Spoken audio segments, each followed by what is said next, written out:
Welcome to the Well Woman Show, where motivated women achieve fulfillment and well-being. You're listening to the Well Woman Show. You're listening to the Well Woman Show. You're going to be in for a good ride. I'm a woman. I would prefer to tell my own story. My story, though it's very personal, is universal. You're listening to the Well Woman Show. And now your host, Giovanna Rossi. Hi, Giovanna Rossi here, and welcome to another episode of the Well Woman Show, where I interview women leaders, executives, and entrepreneurs about their lives and their road to becoming and being who they are today. Are you at the top of your game professionally, but feeling burned out, or finding it hard to focus on your goals, or unfulfilled personally? Or are you in transition, simply juggling so many things you find it hard to take care of your own needs? Well, you're not alone. We all need to activate the 4 universal superpowers. These are the internal strengths and abilities we all already have, but don't use all the time. Superpowers can be cultivated, and they include awareness, intuition, action, and acceptance. Toward the end of the show, in a segment called Superpowers for Success, I ask my guest about her superpowers, and the answers will give you the strength, perspective, and power to live a well woman life. I'm so happy you're here, so thanks for tuning in. This episode of the Well Woman Show is brought to you by Collective Action Strategies, supporting organizations that support women and families, and by Well Woman Life Movement Challenge Quiz, your resource for living your best life. If you're in burnout or major transition, this is your time to figure out what's holding you back from making the changes you need to make in order to live your fullest, most joyful life. The cause of all of our challenges, personal or professional, can actually be rooted in the lack of internal superpowers and or external supports. Our Well Woman Life framework tells you which stage of the Well Woman life cycle you're in and what to do about it so you can truly live your best life. You can find out more at wellwomanlife.com/quiz. I'm so thankful for support from Natural Awakenings magazine in New Mexico, a monthly green, healthy lifestyle publication, and for support from High Desert Yoga, promoting optimum physical health, clarity of mind, and spiritual inspiration for all. At the end of the show today, I've included part of my article that was published on Forbes.com, so listen through to the end because you won't want to miss it. And I'll post all the links at wellwomanlife.com/145show. On the show today, I interview Pat Vincent-Collawn, Chairman, President, and CEO of PNM Resources, and we talked about what makes a good manager and leader, what extra steps you have to take in order to be successful, and how to know when to, quote, go for it. Pat Vincent-Collawn is Chairman, President, and CEO of PNM Resources, the parent company for utilities PNM in New Mexico and TNMP in Texas. Vincent-Collawn joined PNM Resources in 2007 as utilities president. In 2008, she was named president and chief operating officer in March, and in March 2010, became president and CEO of PNM. The board elected her chairman in January 2012. You can find more information and links at wellwomanlife.com/145show. You can also continue the conversation in the Well Woman Life community group at wellwomanlife.com/Facebook. The Well Woman Show is thankful for support from Natural Awakenings magazine in New Mexico and High Desert Yoga in Albuquerque. Now to my interview with Pat Vincent-Collawn. I'm speaking with Pat Vincent-Collawn. Welcome to the program. Thank you. It's a pleasure to be here. I'm so excited to talk to you. You are the president and CEO of PNM Resources, as we heard in the introduction. And Pat, there's so much to talk to you about, but I just want to first start and say, as I was walking into the building, I'm sitting here in PNM headquarters with you. As I was walking in, I saw the proclamation on the wall signed by the governor and the Secretary of State, and it was celebrating your 100th year last year of, not your 100th year, but 100th year of PNM. Can you talk about what that means for New Mexico and sort of a little bit of the background there? Absolutely. It is such a privilege to be here at a company that is 100 years old and it started serving Albuquerque as the Albuquerque Ice Company. And we have grown and flourished with New Mexico. And we like to think one of the reasons that New Mexico has grown and flourished is because of PNM. And we've grown with the state. We've changed with the state. We're moving, for example, to more renewable and clean energy because that's where our customers want us to go. And we've been a part of our communities for this 100 years. And when we celebrated last year, we talked about a century of service, but then we talked about what are we going to do for the next century, because we plan to be here for another 100 years. And as a utility, I think we have a special obligation to be in our communities, to give in our communities, whether it's time or money, and support them. And I just think that PNM has grown along with the state, and it's just an incredible honor. And our employees love that history. And they love that fact that what they are doing makes a difference in people's lives. You travel in the third world, people don't have reliable, affordable, clean energy. It makes such a difference in our lives. Okay, and you mentioned that you've been moving into more renewable energies because that's what people want. Can you talk more about that? What have you been doing and where do you see that going? Well, we have been working, we work every 3 years to put together a plan that the Commission looks at about what our generation should be. And we've seen two things. One is that the costs of natural gas and renewables are going down. And then when we do our customer surveys, customers have a preference for clean energy. So we've shut down 2 units of our San Juan coal plant up in the Four Corners area. We are going to file to get approval to shut down the next 2 units in 2021. And then we have 1 coal unit left over in Four Corners, and we'd be out of that by about 2031. And the reason we're doing it at a more measured pace is at the end of the day, there are folks' jobs involved there. And so the folks in the Four Corners and the folks in the coal mine, they've held those jobs for a long time. They're good jobs. They're in an area of our state where, unfortunately, unemployment is high and so is poverty. So we're working in a slow way and also working to train those folks. We spent $1 million with Navajo Technical College and San Juan College to train folks for new jobs. So it's a gradual process of phasing out the old and bringing in cleaner energy. But every time we need a new resource now, it's cleaner energy.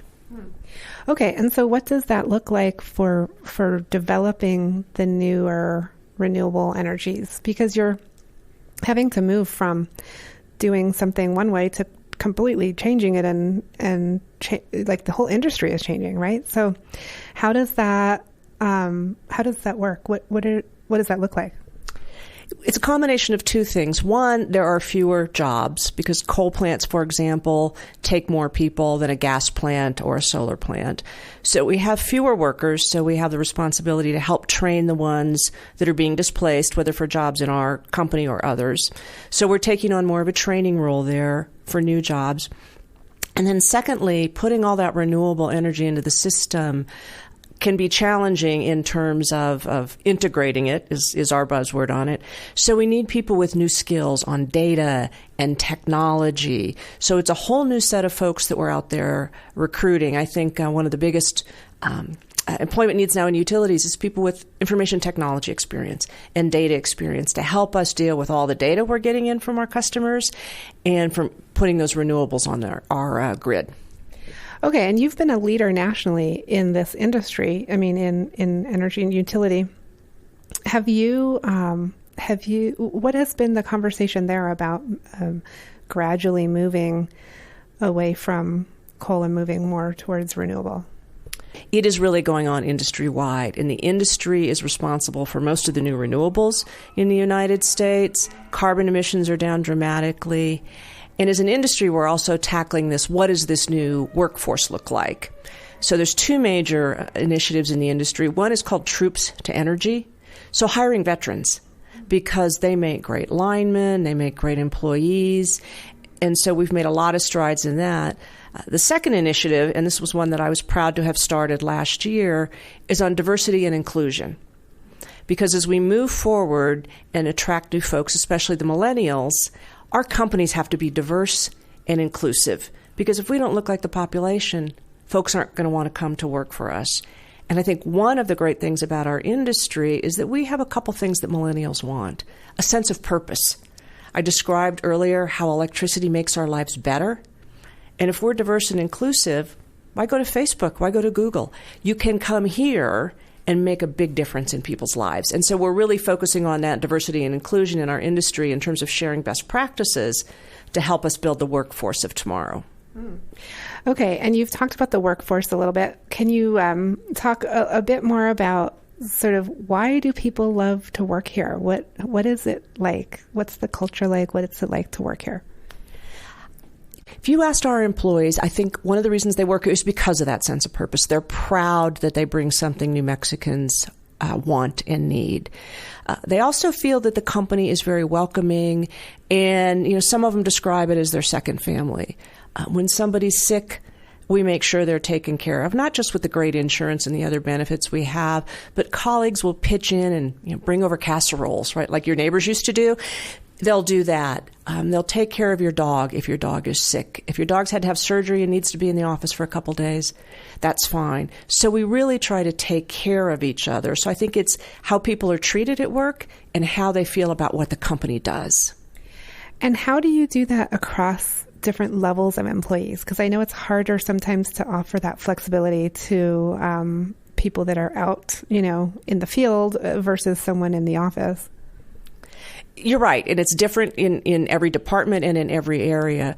But we offer things like flexible scheduling, so sometimes you can have 4-10s, sometimes it's 8-5s, and people are willing to help each other. So if I'm a lineman and I need to take 2 weeks off, there's always somebody out there that will help cover my shift. So a lot of it is we have the framework at the company, and then the employees step in and make it work. As a leader, what are your biggest challenges? I think it's a leader. It's always making sure that you meet the needs of all your constituents. Right? We have shareholders, and we have to take care of our shareholders, but we have customers. And again, as we're a monopoly, I think we have a special obligation to our customers and our communities. And then we have our employees. And then we have all the other folks out there that are interested in our business, whether they're the industrial customers, the environmental groups.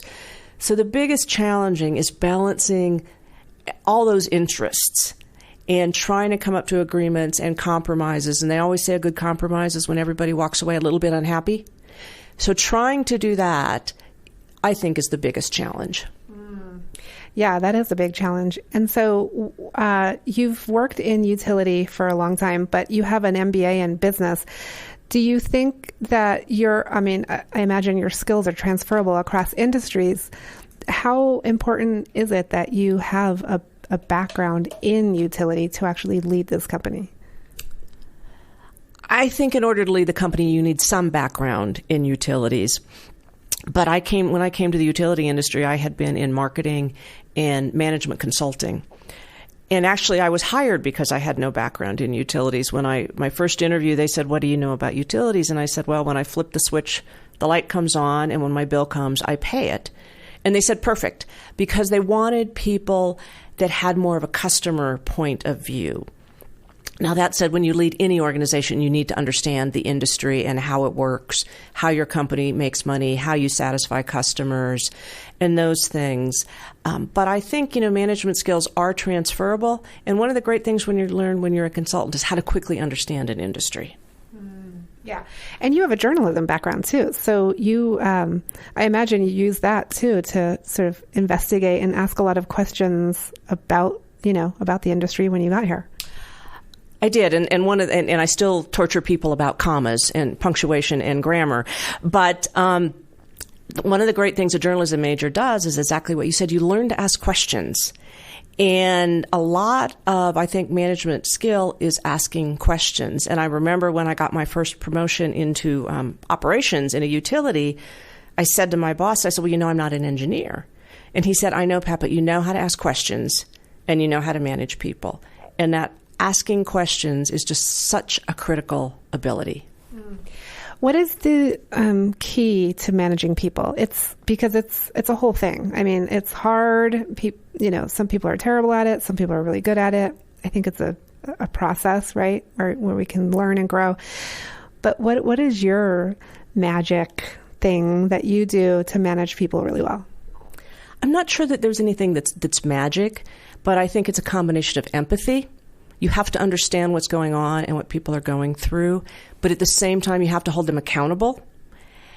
It's bringing good people in. It's checking your ego at the door and letting people that are smarter than you give you advice. It's bringing people together to build consensus. But if there's not consensus, at the end of the day, you're the one that has to make the decision. So you can't be afraid to make decisions.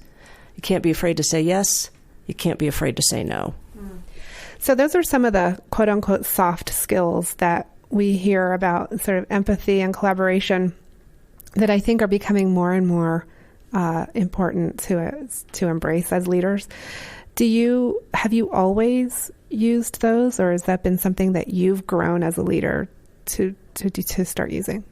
I've absolutely grown as a leader. I think you have to start out with some of those qualities to climb the ladder.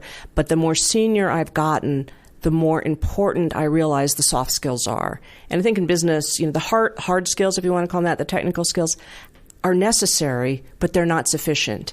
And especially the leaders going forward as we work with millennials and other generations and different cultures, the softer skills become more and more important.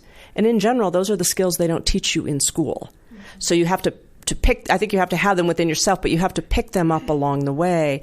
And I have always been fortunate to learn from others around me, whether it was a formal mentor or just in the environment. And I think sometimes I've learned more from bad bosses than good bosses, because sometimes learning what not to do is just as important as learning what to do. And so I've tried to pick up a little bit from everybody that I've worked with along the way, of all of that, in terms of how I lead.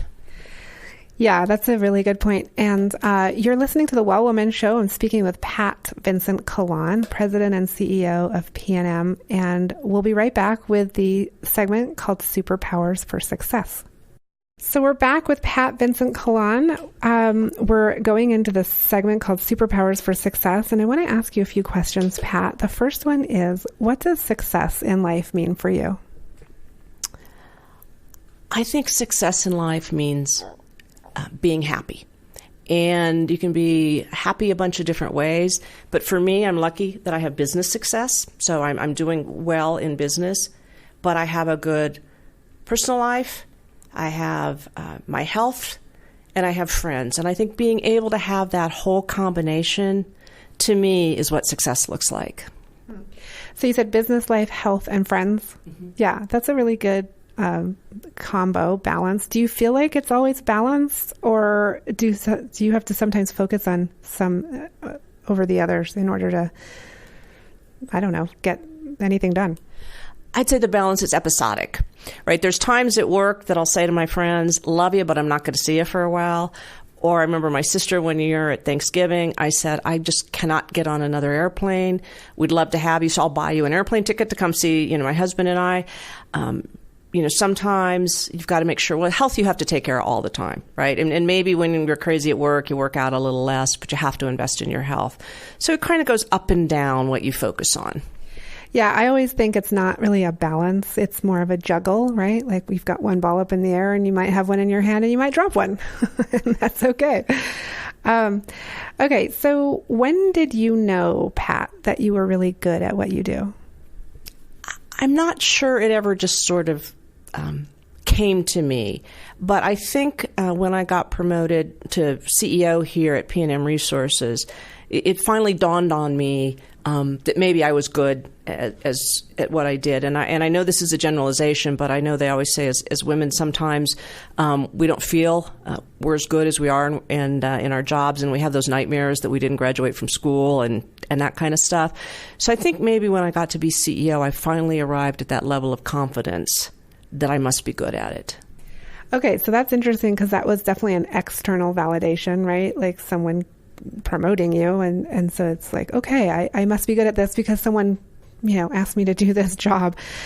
Was there ever a time, or I'm sure there was multiple times, where you just kind of knew in your gut or in your heart that you kind of got this? Like you are just really awesome at this, at whatever the thing was. I think the external validation that you talked about led to the internal validation. And one of the folks that works with me here at PNM also worked with me in my former company. And one day he told somebody, wow, she's a lot less uptight than she used to be. And so that said to me, I must be getting it internally because I'm calmer. So I think external evaluation leads to internal validation. And once you get that internal validation, when bad stuff happens, then it doesn't mess with that internal validation. But I have to say, right or wrong, the internal validation followed the external validation. Yeah. And you mentioned that it's sometimes harder for women to feel that confidence or that sense of being good at something. And so I know a lot of people deal with like imposter syndrome or like, who am I to be doing this? Did that ever cross your mind? Like, wow, who am I to be leading this big company? Oh, absolutely. And when I graduated from school, I used to wake up in the middle of the night and I'd had those dreams where I missed my final exams or didn't have enough credits. So I never framed my diploma, but I would keep it the folder where I could see it. And I'd wake up in the middle of the night and I'm like, okay, I did get out of school. So I think in a way we all suffer from that. But I think it's just knowing, and I think when it lost its power for me is when I knew other women had the same thing.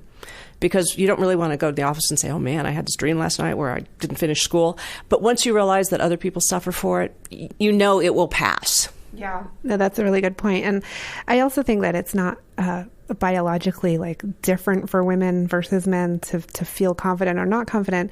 It's more that we're socialized as women to question where do we fit and what is our role. And we have historically been asked to fill other kinds of roles, right, in the home and as child rearing and nurturing and those things. And so I think there's just an extra step for women when it comes to the workplace. Because I know for sure that men also face the imposter syndrome, right?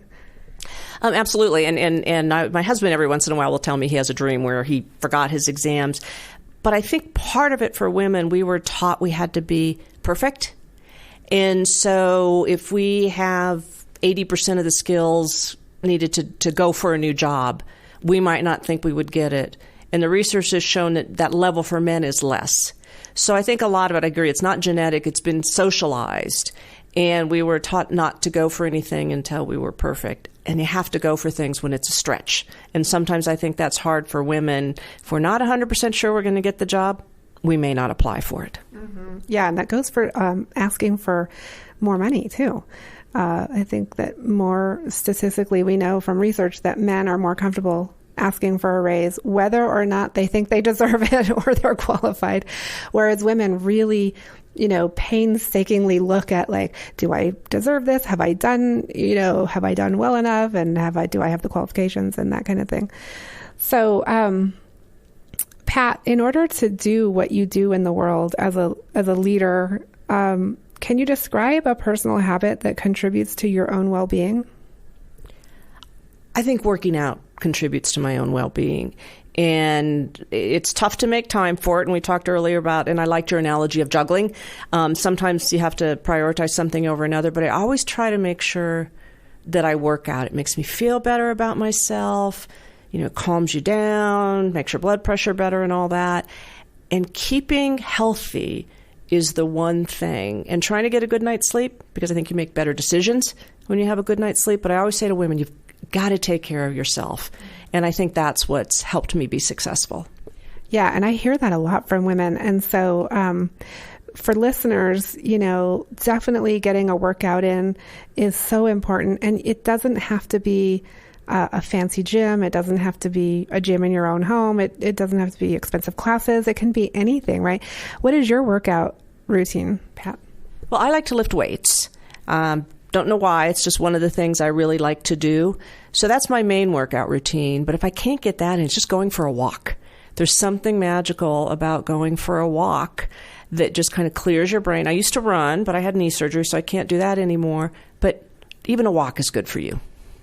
Yeah, definitely a walk. And it's sort of meditative too. Like I run, used to run more than I do now, but, and it's kind of a meditative state that you can get into, like you said, like clear your mind. So definitely making that time really, really helps. Pat, what superpower did you discover you had only to realize it was there all the time? It's a great question. I think the superpower maybe I discovered was that I have an ability to take complex things and complex patterns and simplify them. And I think a lot of that's what business is about, is being able to connect the dots and see across and bring it down to something that's actionable. And I don't know, probably learned some of that in school, but I think that's probably my gift. Okay, I love that. And what advice would you give your younger self, say 25 or 30-year-old self? Probably would have told myself not to be so hard on myself.